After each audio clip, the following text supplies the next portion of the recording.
Through the window, I see you waiting.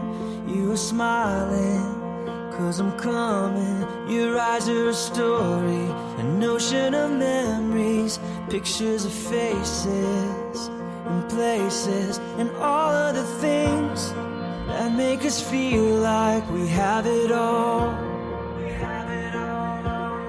All of the times that make us realize we have it all. We have it all.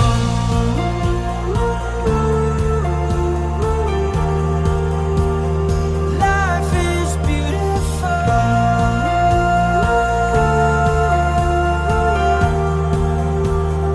Life is beautiful.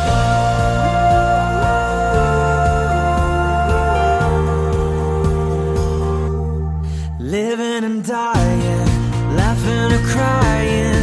We have the whole world or have nothing. I know there are long nights, but we'll make it. With every sunrise comes a new life, and all of the things that make us feel like we have it all. All of the times that make us realize we have it all. We have it all.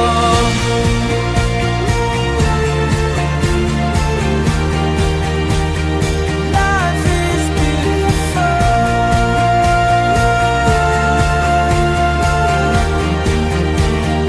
Life is beautiful.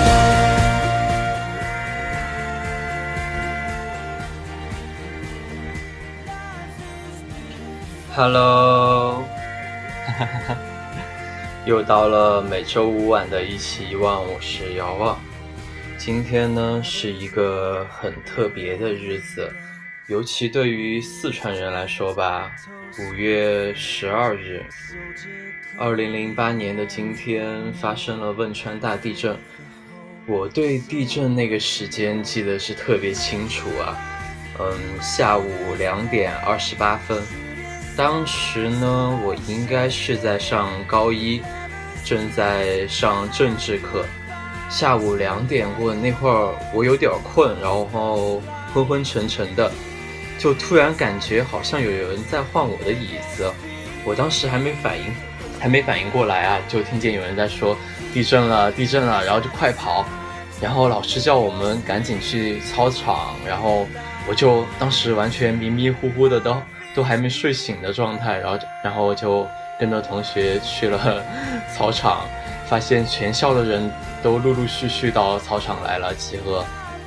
然后这个时候就有人打电话回家，然后发现电话没信号或者打不通。这个时候我才真正感觉到怎么挺严重的，发生什么事了。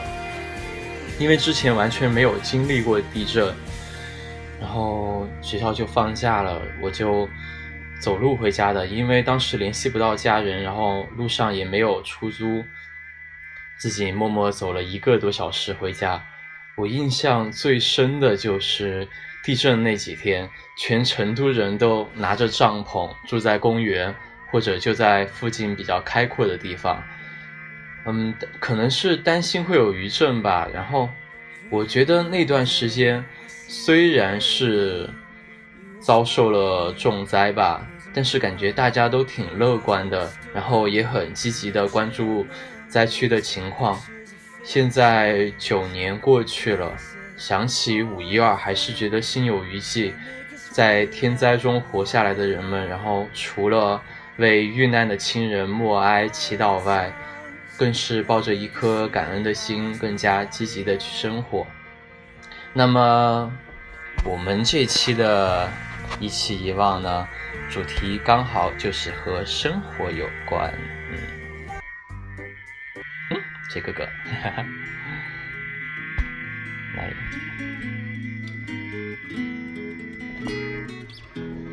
我们这期的主题呢，就是热爱生活的人从来不怕麻烦。其实麻烦有几种不同的解释，一个是琐事、费事儿，就比如说自己做饭真是太麻烦了。解读一下呢，就是自己做饭多累啊，买菜、洗菜、切菜、炒菜用了1个小时，搞得满屋子的油烟味儿，结果吃了10来分钟，吃完了吧，还没有结束，然后还要刷碗啊，收拾厨房啊，是不是深有感触啊，各位？还有麻烦的另外一种解释呢，就是说出了问题了，比如说完了，我们遇到大麻烦了，怎么办呢？但我们这期的主题呢，麻烦是我说的第一种麻烦，就是一些无关大碍却和我们的生活相关的一些小麻烦。刚刚说的做饭，讲真是一件很麻烦的事情啊，所以很多工作学习了一天的人就累得不行，然后就会选择出去吃或者点个外卖。我呢，就是一个经常点外卖的人。说到这里，我不得不感慨一下，每当我点我一个人的外卖的时候，然后他给我送来2个餐具的时候，我觉得我都受到了深深的伤害，有种自己吃太多的感觉。就觉得哇，我是不是吃太多了？我明明点的我一个人的份，为什么给我2套餐具？虽然觉得做饭是很麻烦的，但是呢，我其实也不是每天都吃外卖了，我每隔一段时间呢也会自己做个饭，然后心情好的话就会叫上一帮朋友，大家一起来我家，然后一起做饭，然后经常就会被夸手艺不错。就是看上去还是蛮好看的，味道嘛，味道更好，不接受反驳。你们觉得我最拿手的菜应该是什么呀？啊，我看一下，煎蛋，有杂音。哦，我这边我电脑最近不知道怎么的一直在叫，然后今天弄了一天也没弄好，可能有点杂音，我尽量离它远一点。蛋包饭，泡面，杂音很严重吗？我自己的话听着还好啊，怎么搞的？我只有把电脑推着很远，我自己把话筒捂着。好了，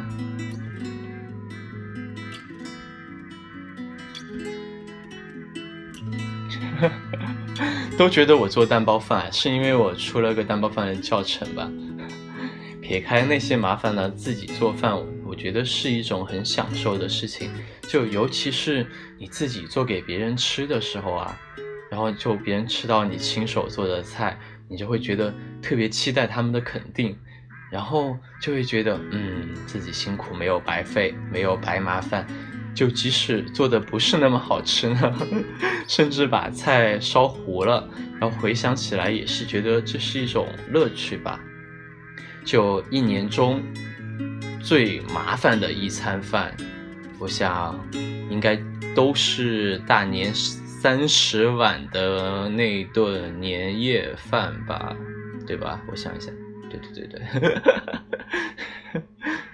虽然这些年大家都富裕了，很多人会选择就是在外边吃一顿啊，但是我们自己家里还是喜欢就自己家里做年夜饭吃。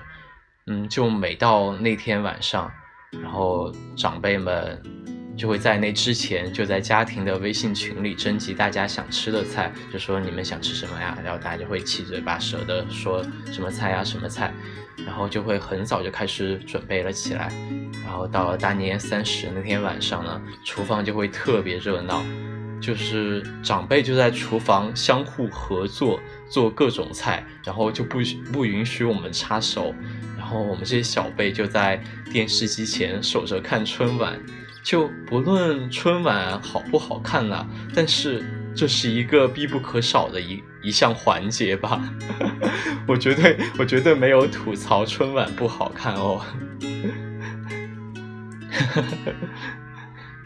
但是年夜饭做饭还不是最麻烦的，最麻烦的应该是吃完后收拾吧。就虽然我们是帮不上什么忙，就不给他增加麻烦就算好的了。但回想起来，真的，这才是真实的生活，就是有很多麻烦，大家但又很享受着这些麻烦，对吧？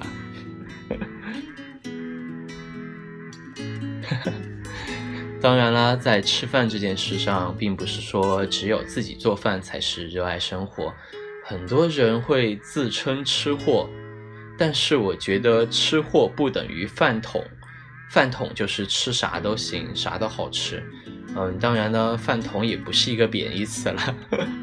饭桶比吃货的优点就在于好养活，只要吃就可以了，不挑剔。吃货呢，就会不怕麻烦，千方百计寻找各种美食。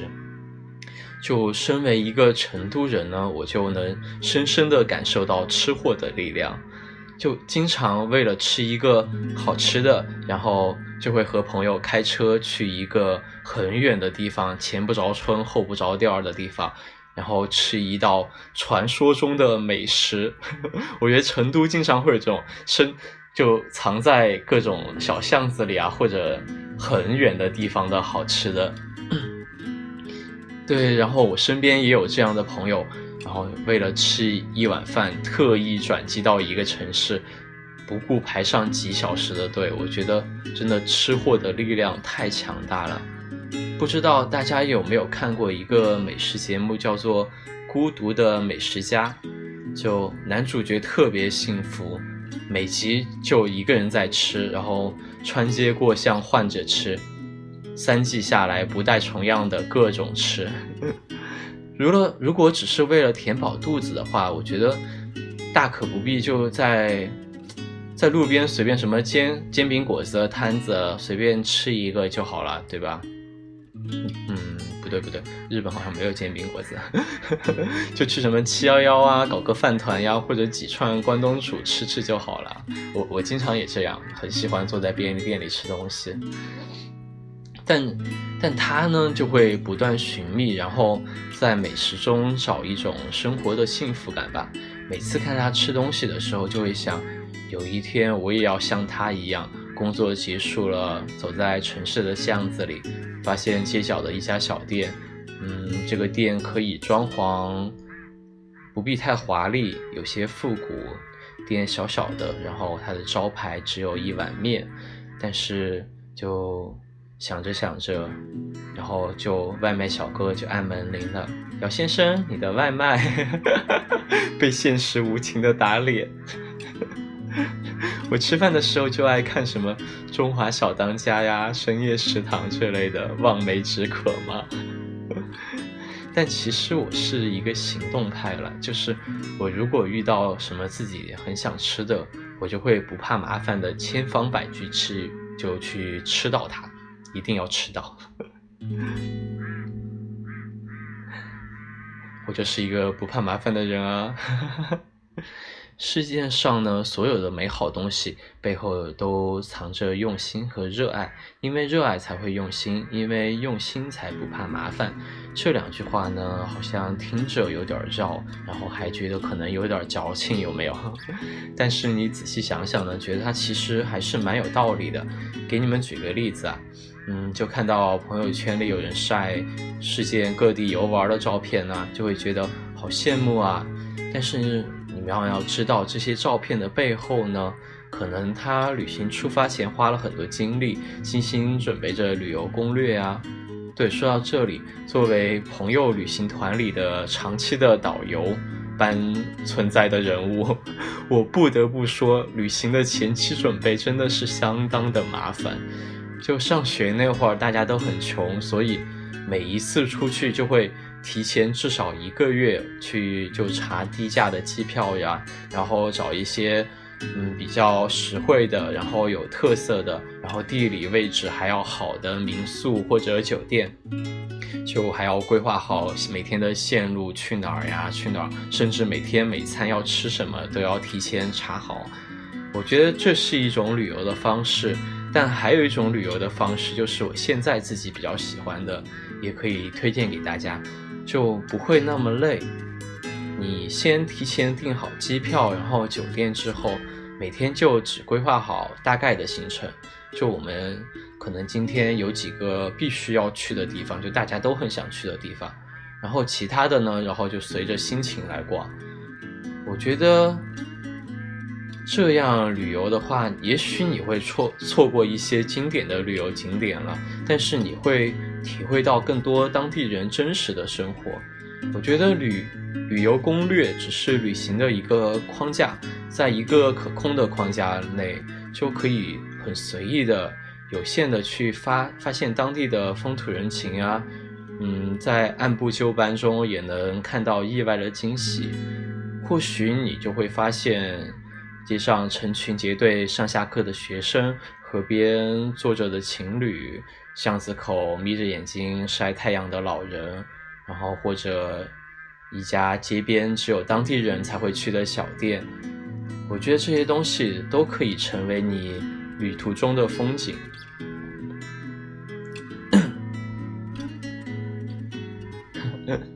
还有再有你看到你朋友租来的房子，精心装潢的像民宿一样，然后就会不会冲天咆哮一声，我的苍天啊，为什么他家看起来那么好，那么舒服，我家就是一个猪窝呢？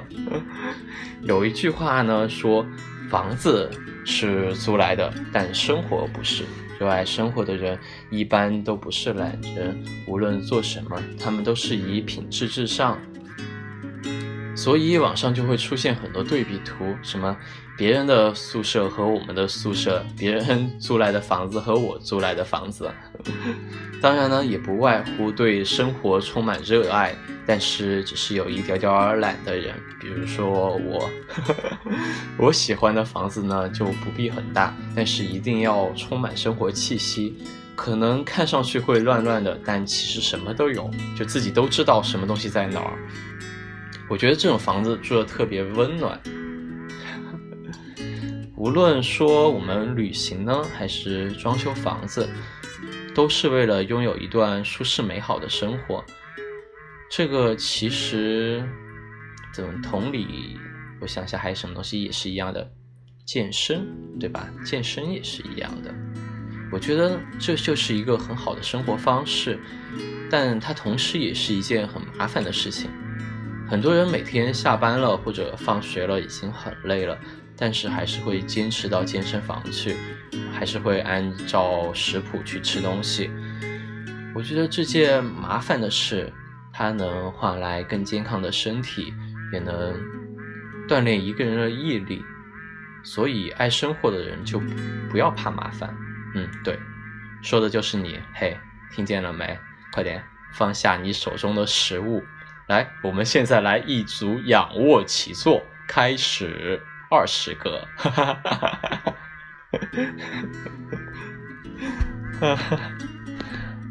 好啦，我们现在这个环节呢是遥望的排忧杂货铺。今天时间很快啊，又到了我的读信环节。这期主题：热爱生活的人从来不怕麻烦。好像很多人都说这次布置的小作文题目有点难呢。终于把你们考出了吧？我觉得再布置2次这样的作文，你们就大概要疯了吧？没事，你们可以当练笔。我真心觉得这个题目说不定就压中今年的高考作文了。真的，这种什么热爱生活什么这一类的，我觉得很容易就成什么高考作文题目。来押题了，来分享一篇来自金分宝宝的小作文。金分宝宝说道，记不起是请回答1988的第几集，狗焕的妈妈罗美兰因事情要离家几日，她很担心她的2个儿子和老公，怕吃不上饭，找不到要找的东西。但当她回家之后，看到家里的一切依然井然有序时，情绪莫名的就低落了起来。家人的感觉好奇妙啊，家务活做多了会喊苦喊累，但是当有一天发现没有自己，他们也能过得很好的时候，又会觉得很失落。最后在娃娃鱼的开导下，狗焕弄坏了家里的煤饼，装作找不到自己的短裤，以此让罗女士重新找到了被需要的感觉，抱怨地说：“你们这些人离开我怎么活呀？”但我分明看见他说这句话的那一刻，嘴角是弯弯的。那一刻我就想起你的一句话，只要被需要就会发着光。我想这就是麻烦又充满爱吧。听说神不能无处不在，所以创造了妈妈。到了妈妈的年纪，妈妈仍是守护神。妈妈这个词呢，只是叫一叫也会触动心弦啊！真的感觉有的时候就觉得叫一叫妈妈就会觉得很奇妙的感觉。因为我自己从小缺乏父母的爱，上大学之前父母都在外面打工赚钱，我大学考来了北京才一起生活。18岁前一直是我奶奶带着我，奶奶就像妈妈一样，尽管我很麻烦，尽管我什么都不会，嘴上说着这么大的女孩子什么都不会还要我来，但依旧为我做着一切，并乐在其中。我很喜欢吃我奶奶做的菜，有家的味道。我之前有开玩笑说，等我以后找工作了，你就来北京给我做饭吧。我奶奶说好啊，那时候我走不动了，我都要做给你吃。即使偶尔嘴上说着埋怨的话，但我知道我是她甜蜜的负担，麻烦的甜心。说到这里，我突然想到后天就是母亲节了，对吧？大家不要忘了给自己的妈妈说一声节日快乐，然后给她添一些甜蜜的麻烦。金芬宝宝的这篇小作文不长，但是字字句句都是真情实感。回头想想，我们从出生到现在，无时无刻为父母创造着各种麻烦。小时候调皮在家里的墙上乱写乱画，跟小朋友出去玩弄得满身泥巴，上学了成绩下滑被叫家长，生病了发烧咳嗽，挑食埋怨家里的饭菜不可口。虽然父母嘴上会抱怨着，但是还是不厌其烦着解决着我们的各种麻烦。当我们长大了，离家越来越远，不再跟他们添麻烦了，他们反而会有一种失落感。这就是我之前说的，世界上所有美好的东西背后都藏着用心和热爱。父母的爱就是世上最美好的东西，美好背后呢，就是他们对我们的用心。所以后天大家记着给自己的妈妈说不是生日快乐，节日快乐。什么脑子生日快乐都来了。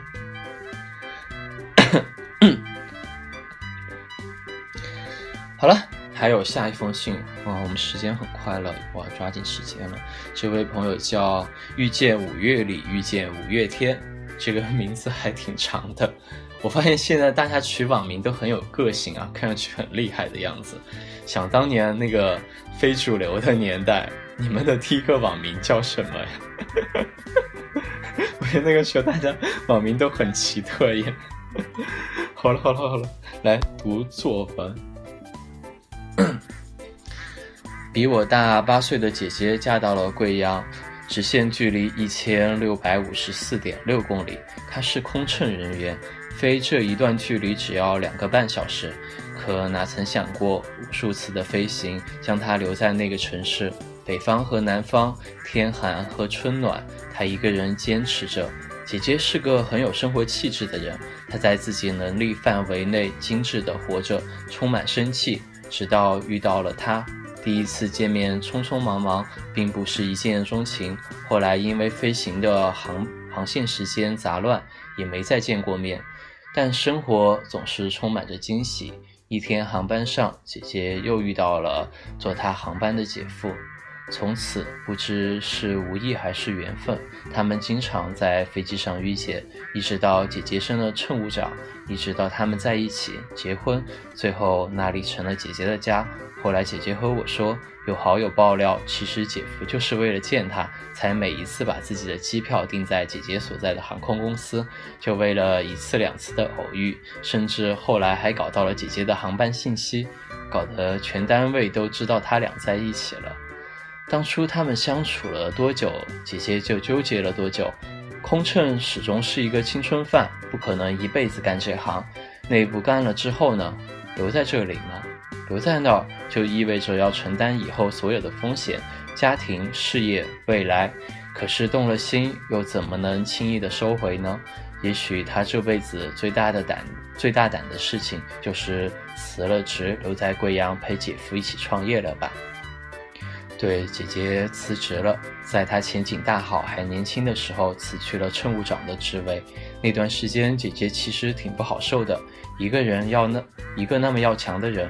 她对姐夫说，既然这样，这段时间我都没有收入了，我很心疼姐姐，即使现在她过得很好，他们的故事可能已经不能用麻烦来说了，毕竟充满着对未知的恐惧和不安。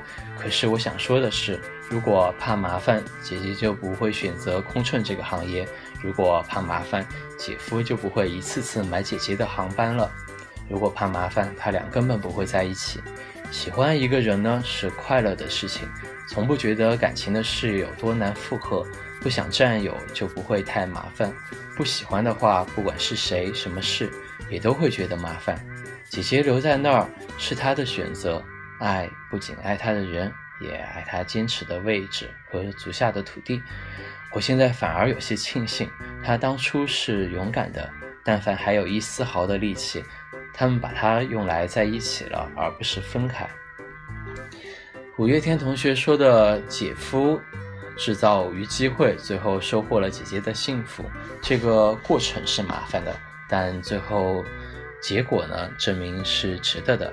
热爱生活，不怕麻烦，爱一个人同样不怕麻烦，就像父母爱我们一样对吧？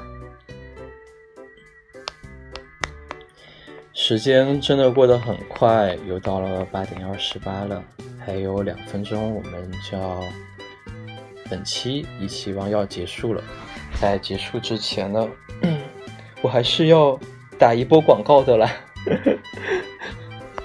我先跟你们弹幕互动一下吧，因为好像很久没跟你们互动了。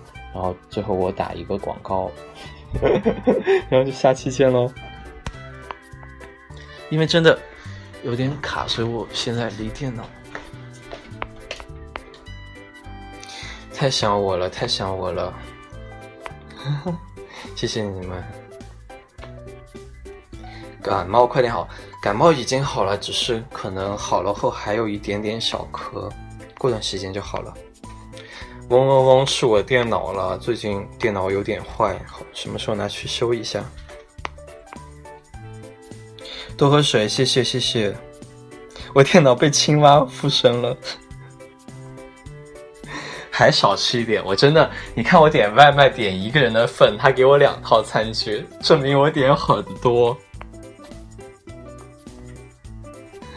少吃火锅好的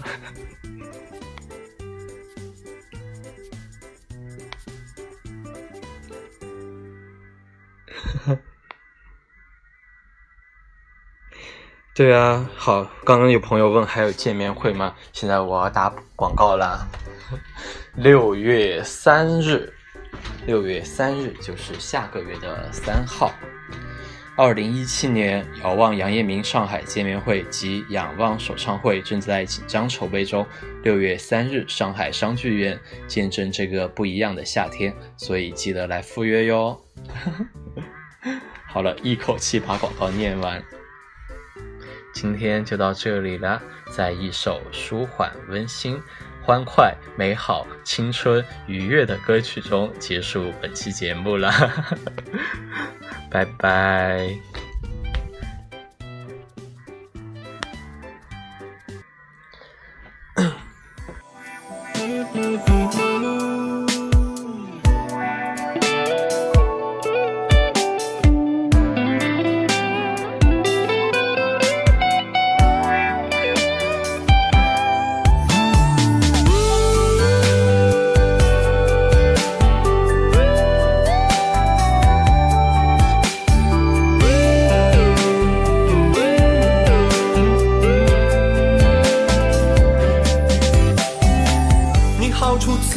习惯性保留略显腼腆，一问一大堆话，甚至话题都满是敷衍。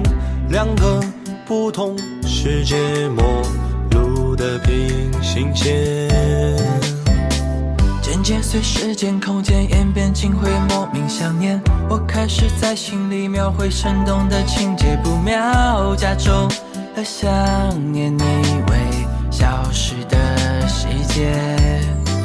看着你的眼神，不愿挪去心的另一边，想捕捉温暖的倔强的你未知的一面。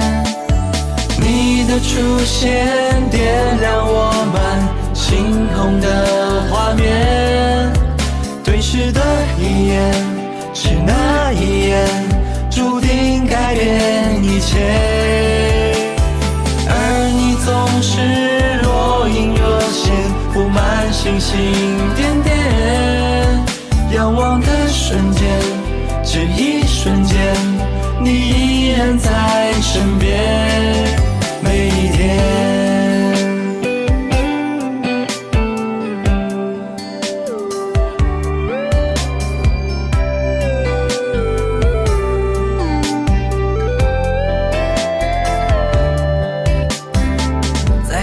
见到你的时候，我却突然发现，你笑起来时候大大的酒窝挂在嘴边。我想你也是一个温暖的声线。街边潮湿角落一个雨点，你却撑起蓝天。我们躲在滴着水的屋檐，等彩虹的出现。你的出现点亮我们星空的画面，对视的一眼是那一眼，注定改变一切。而你总是若隐若现，布满星星点点。遥望的瞬间，只一瞬间，你依然在身边。出现点亮我们星空的画面，对视的一眼是那一眼，注定改变一切。